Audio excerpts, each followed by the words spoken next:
one of the questions that I would like to present to the panel is, what are the factors that you use to determine who you're going to be integrating with in terms of third-party delivery? I take the meetings with the various third parties, analyze them.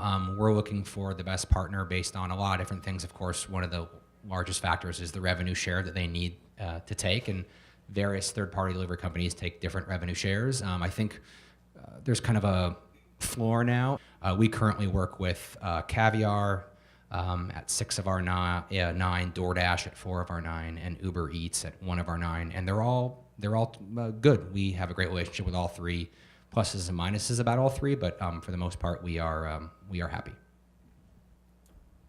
I think in our case, because in a lot of ways this is a new operational system, new technology, we pretty much jumped at, I can't say everything, but we were willing to go down the road with most of them and sort of vet them after the fact a little bit. We use Uber Eats, DoorDash, Grubhub, and Postmates and Amazon. Vet it. If we feel like it's appropriate, we'll go down that road and then really make our adaptations after the fact. A lot of the same things. The thing I would add is that the vetting for us has to do with the customer service after you get started. So you're trying to provide a customer experience inside the restaurant. So you're looking at who's providing that customer experience outside of the restaurant for you. And so your tools to get you in, the fees, range from 27 to 32.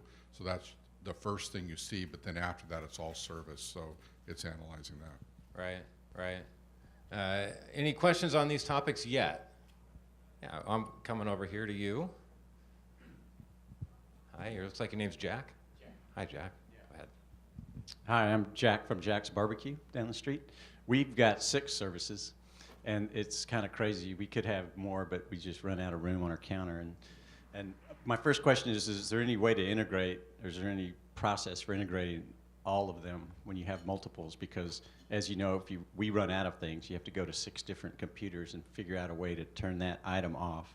And just the fact of taking every single order and entering it into your point of sale again repeatedly, I know our dream is to have some way to integrate all that. Is that in the works, or is that a pipe dream at this time? Some smart person sure should be working on that right now. I know that's a problem for us. We have 5 at Poquitos, and it's the exact same challenge. And it's a topic of conversation for us all the time, is that if we had the experience and know-how, we would love to figure out a way to do it. This is still relatively new technology. It's still relatively new systems, and we definitely hope that adaptation is coming. David Jones, you've got a comment? I was just at the Fast Casual Industry Council meeting, and this question came up, and Wow Bao out of Chicago is using Brinks for 3 of the platforms through their POS. So I don't know if, I'm not using it, so I don't know if that's something that anybody wants to try, but it's certainly worth looking up and seeing if it saves you some counter space. So when you looked at you look at your sales when it first happens, and you're excited, you see these really high sales, but you really need to wait until you measure your P&L to see what you're doing. And the first quarter of your P&L for us was distorted because of all the training dollars for labor. So it really took the patience to wait till that second quarter to see, and that's why we have, like Rich, we're using 4. We're using quite a few, and we're just continually measuring it. And we've been doing it for 15 months, and it has measured profitable for us at this point, but it did not start that way. Yeah, for us, our experience was a little different. I think the reason that we started it at Poquitos, which is a full-service restaurant, is that we had the capacity at lunch in particular. Because we can turn the tablets on and off, obviously when we get into our dinner rush where we don't have that capacity, then we shut that down. But on the bordering hours around dinner and then during our lunch service, it's provided basically revenue without adding labor. The one thing that it has done is made our host job a lot easier, as we were talking about. And so one of the challenges that we're figuring out, because obviously these delivery services do not enable or allow for gratuity for the actual staff that's putting the orders together or taking the orders or anything like that. So what we're trying to figure out is a way to incentivize the sales for the host. On the subject of turning it on and turning it off, I started out with the philosophy of it has to be on all the time. Like you're open from 10 o'clock till 10 o'clock, you better be open from 10 o'clock to 10 o'clock because the customer expects that. And so that was my beginning philosophy. But then there's a point on a Friday or Saturday night when you measure the faces of the people that are dining in, where you have to change that philosophy and you have to be open to changing that philosophy. And you have to understand that the more you turn it off, the more your level on a lot of them will move down. So you might start out as the #1 source because you're paying the extra little advertising thing, so you're right on top. But the more you turn it off, the more your relevance can drop on the site. And we do get an email when we drop, when it turns off, but I wish we got an email when they turned it back on. Very similar. I think for us, if it's not something we normally offer to go, we don't put it on the third-party websites. We do most of our menu. Some desserts obviously won't travel, but I think that the consumer, whether it's placing a to-go order over the phone and coming and get it, or using third-party delivery, I think most consumers kind of get it. There's that trade-off. I'm not going to put shoes on or get off my couch, and it's not going to be the exact same experience as it is as going in the restaurant. I think most of them get that. Of course, we want to deliver the best possible product, but I think people do get that. Also, most of the third-party delivery sites, they're pretty good with kind of making sure everyone's on the same page. When people place their order, they see a time. Most of them are pretty good about hitting that time. And so again, I think we've kind of all entered in this contract. The consumer isn't getting off the couch. They see 37 minutes. We get the food up. It gets delivered. And I think everyone's pretty happy. At least for us, it's really worked out pretty well with all of our partners. Hi, I'm Emily Hanning from the Red Door in Fremont. And my question kind of follows Rich's comment. Dave, I'm wondering if you can share more on what you've learned about sending French fries to go in a successful way. And then are there vendors or partners you've worked with to help you figure out what the right containers are for your traveling food? So for us, we have 6 restaurants and 1 that we franchise. So we're still, to us, a very small company. So just spending money on, very expensive containers is not really a first option. So we looked at Chinese restaurants that do a really good job with venting, and got some ideas from that. And the biggest thing for French fries was to put it in a separate container. Hi, this is Marshall with Verace Pizza. We recently signed on with Caviar, and one of the things was two things was they had a service charge for our staff that we went with, and the other ones didn't. At the point that I was looking at them all, didn't have that. So my staff's getting like a gratuity of 10%. The other thing was they had they told us that, and I don't know if this is correct. This is my question. That they weren't batching the orders. So when the order was processed and it came from Verace, they went and picked it up and went directly to the customer versus, oh, we're going to pick up a bunch of other orders. Do you guys have any experience with that with some of these other providers?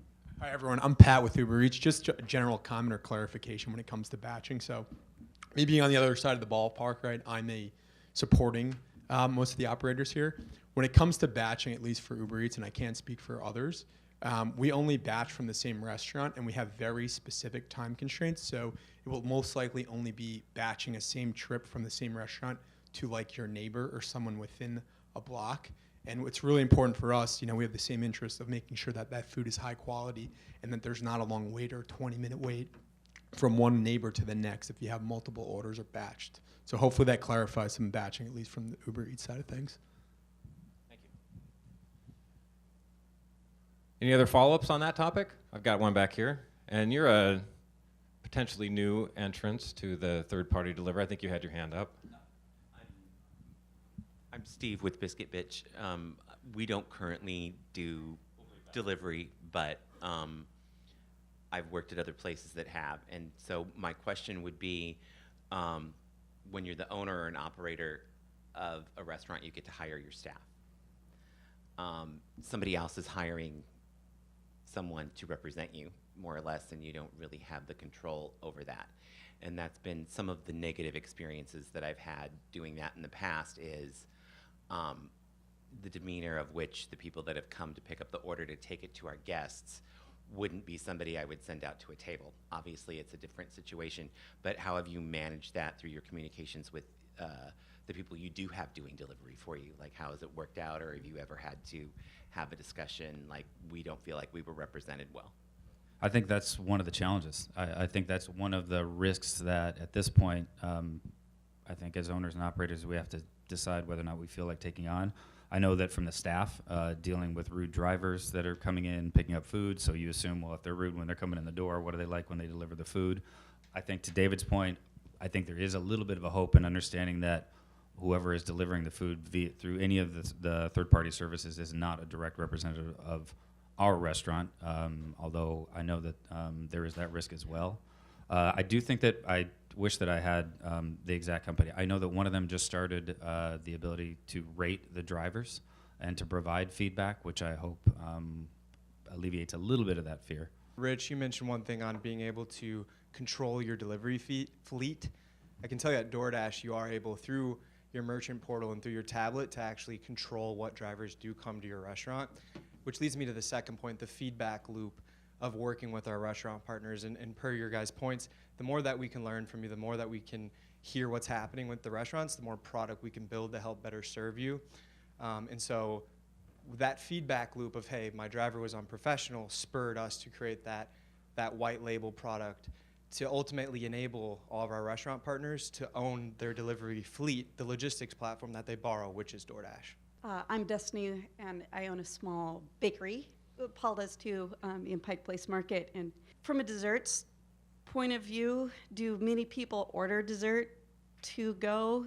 How often do they add it to the meal? Or I know that you don't all specialize in dessert, but we are thinking about signing up for a delivery service just to see how it works.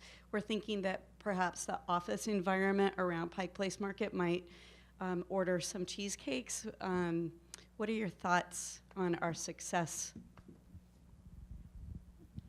Our dessert sales are crazy with the third party. So we do a $25 check, and we're $35 with the third party because of desserts. So for us, desserts are a big deal. I would say less so for us, but that's also because of the nature of our business. It's not a huge part of our sales, even within the restaurant, so it's not quite as much of a concern. We do have some things that, that's one of the things that we have to vet, so some things we can send to go and other things we can't. For example, at CTO, we're about to add bubble waffles, and one of the sets will have ice cream, which we obviously will not send, but then other ones will not, which we will be able to do to go. Yeah, and we don't do a ton either. Just a lot of our desserts don't travel super well. Ice creams, creme brulees, warm bread puddings, things like that. So we don't do a ton. I think really the big takeaway I'd want you to take is if you're going to do this, crunch your numbers, make your decision, and then go for it. I think the worst thing you can do is kind of put one toe into the water and say to yourself, well, I don't really want to do it, but I'll try it. And the staff can tell you don't really want to do it. And okay, I'll turn it on, but just on Mondays between 4 and 6. It's not going to work. For us, we really made the decision. If we're going to do it, then let's do it. Let's get it. Let's get our staff excited. Let's keep it on as much as we can, and let's really try to treat this as a new form of revenue and just go full blast. And for us, yeah, you're giving up rev share, but it's been very positive for us, and it continues to get busier every month.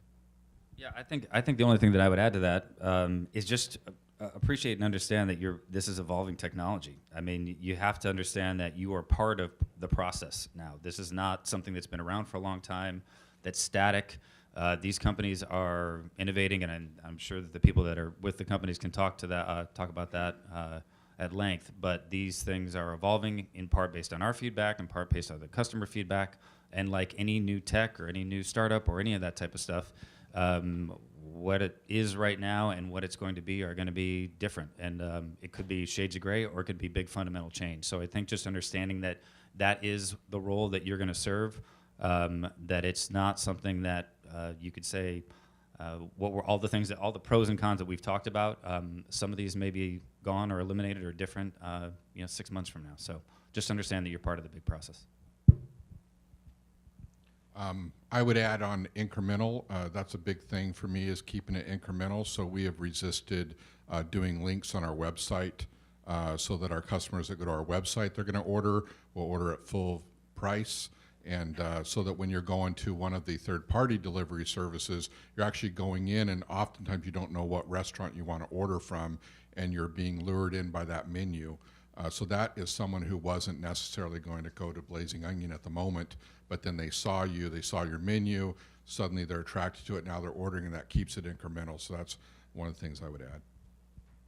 All right, David Yusen, Rich Fox, David Jones, thank you for your expertise. We really appreciate it. If you're going to stick around, that would be great. If anyone has any follow-up questions that they would like to address to them, also remember that we've got a few third-party delivery services here that are anxious to answer your questions. We got packaging resources. There are a lot of ways that you can intersect this topic with the resources that we have available for you here. So I say, wander the halls and start asking your questions. I mean, people travel a long ways to connect with you and to give you the access to discovery that you may not even know that you're looking for. So thank you for coming.